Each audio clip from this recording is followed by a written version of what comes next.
Welcome back to Knowledge Gumbo Conversations.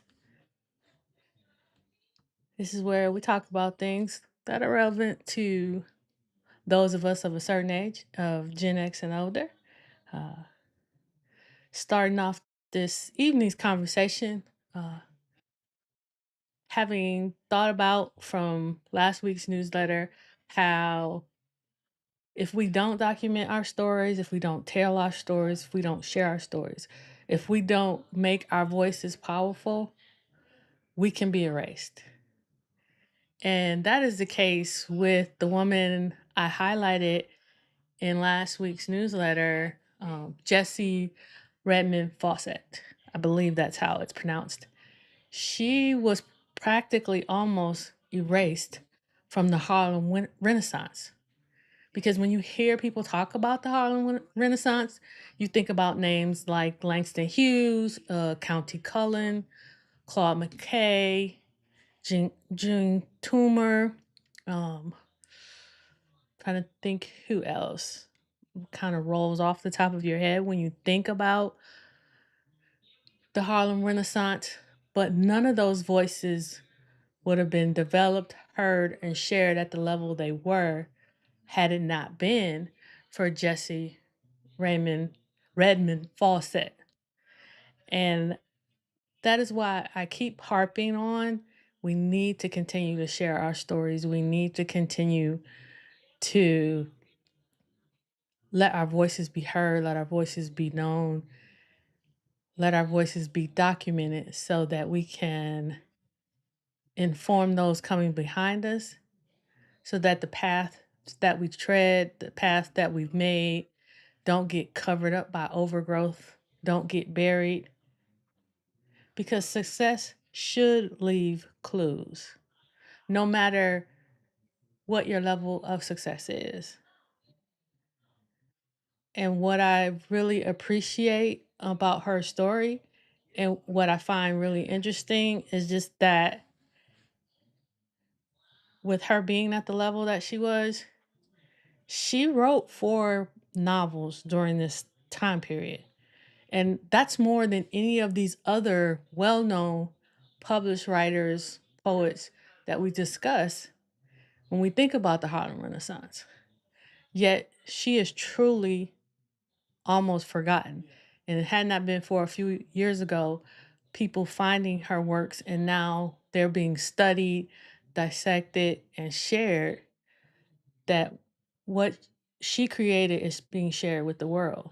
Because she did that as well as creating like a magazine for children at the time as an offshoot of what she was doing for W.E.B. Du Bois.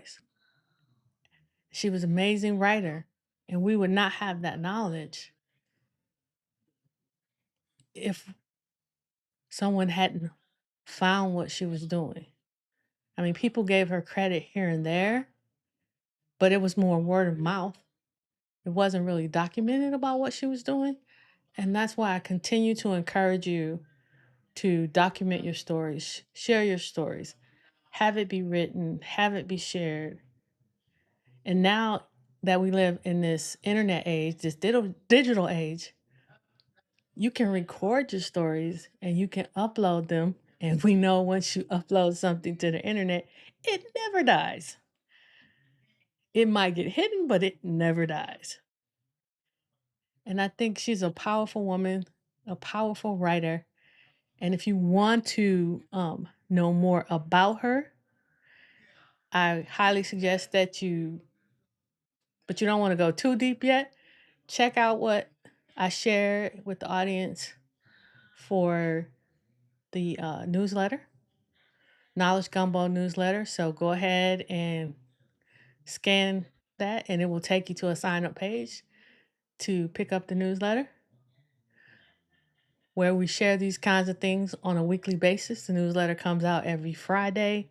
I email it to you first thing in the morning. So if you want to start your Friday off that way, or if you want to save it for when you have some downtime on Saturday and Sunday to check it out, um, I think it will do you a world of good because as you know more and we do more, we are better for the experience.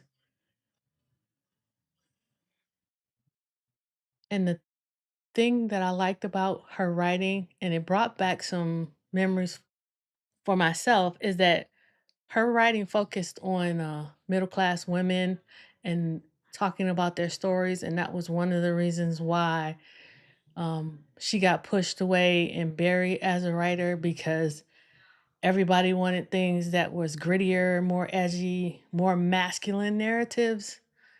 And they didn't think that there was an audience for this.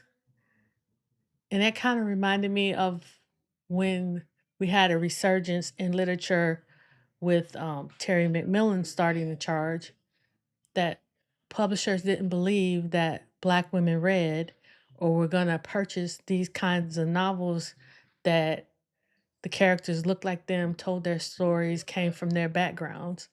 And they found out exactly how wrong they were with the explosion of her success and starting off another set of literature renaissance led by Terry McMillan.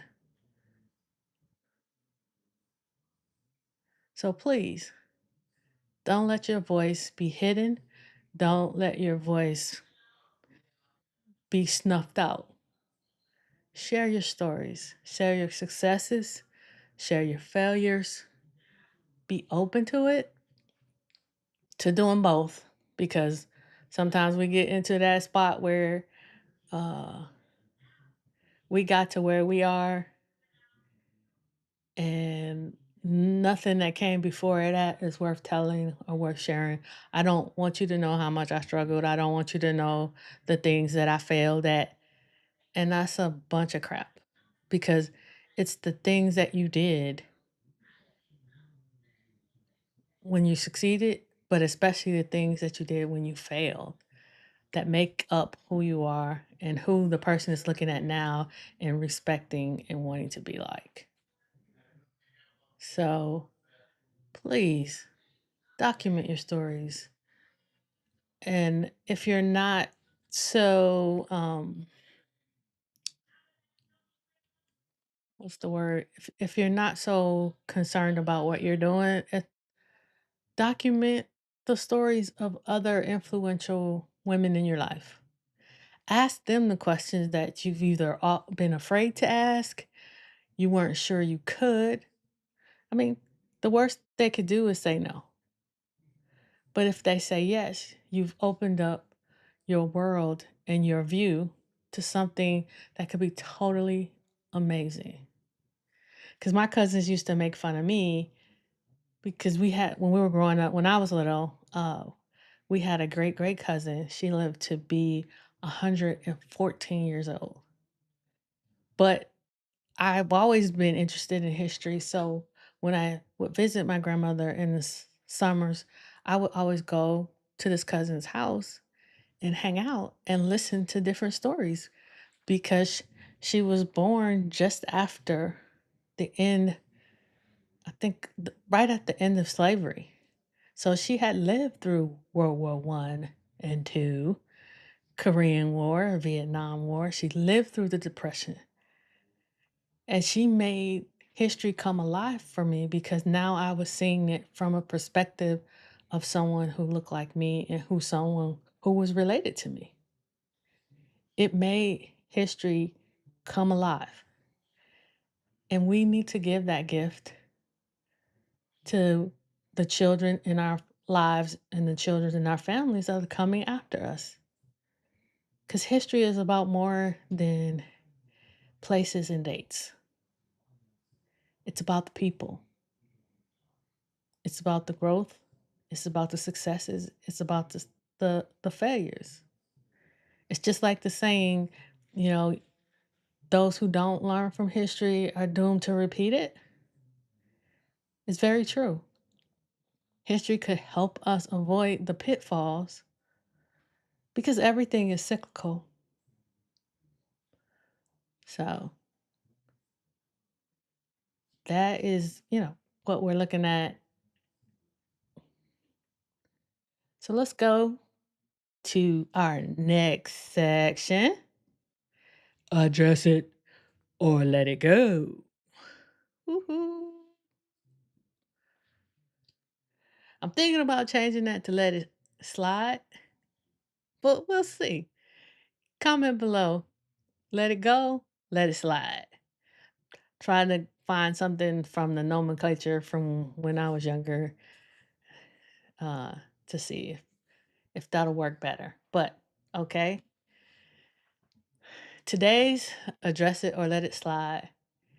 Your favorite artist releases an album, but you feel betrayed by the message.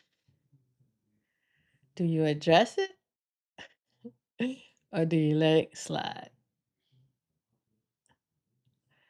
Comment down below. Your favorite artist releases an album, and let me even throw in, or a book, and you feel betrayed by the message. Do you address it or do you let it slide? For me, I usually address it with my money. I have to address it, but it's usually with my money more so than me complaining or writing a review. If I don't like the message, I don't purchase from that person anymore. I don't feel like it's because art is subjective and people hopefully put in a whole lot of work to put out an album, to put out a book, to put out a course. So it's subjective of whether something resonates with you, or as the question asks, the message, whether the message resonates with you. And for me, if it doesn't, and they continue to do it, like one, probably by the time you get to the second one, if that's still the same kind of message and I feel betrayed, I will return it and then I will no longer purchase from that musician or from that author or from the writer of that course. You will get no more money. I talk with my money when it comes to these kinds of things. You know, I'm not one of those persons that'll go on Amazon or go on other places and just tear the person apart, tear their work apart. I'm disappointed, but I'll just talk with my money and I'll take that money that I would have bought there and I'll try out a new artist or a new author with that money and just shift my focus. So let me know below. What would you do? One more time. Your favorite artist releases an album and you feel betrayed by the message. Let's hit it. What else don't I know? We're sharing in this section something that I did not know. I heard about it a little bit and then I looked into it a little more in depth to kind of figure it out because this is one of my favorite artists. So before there was a Beyonce, before there was a Whitney, before there was a Diana Ross, the queen of popular music, Nancy Wilson. Awesome, awesome woman. I can tell you that. At least from the opportunity that I had to meet her in person and talk to her for a few moments. She was gracious. She was kind. Her voice is amazing. She released so many different albums back then. No CDs, no streaming. And I had the opportunity to meet her when I was in my early 20s. And I remember laughing with her because I was standing in line. She was promoting a beauty product at, for those of you from Detroit, remember Hudson's and Oakland Mall, which for other history buffs became Marshall Fields, but is now Macy's. Um, and I was the youngest person in line. All these other women and men in line had multiple like album covers, and all I had was a CD cover. I just had a CD. I got introduced to her music in college by my cousin Troy and reintroduced again by some of the girls in a group I was in. And I fell in love with the richness, the authenticity of her voice. So when I went up there to meet her, she looked at me and said, "Aren't you a little bit too young to be listening to my music?"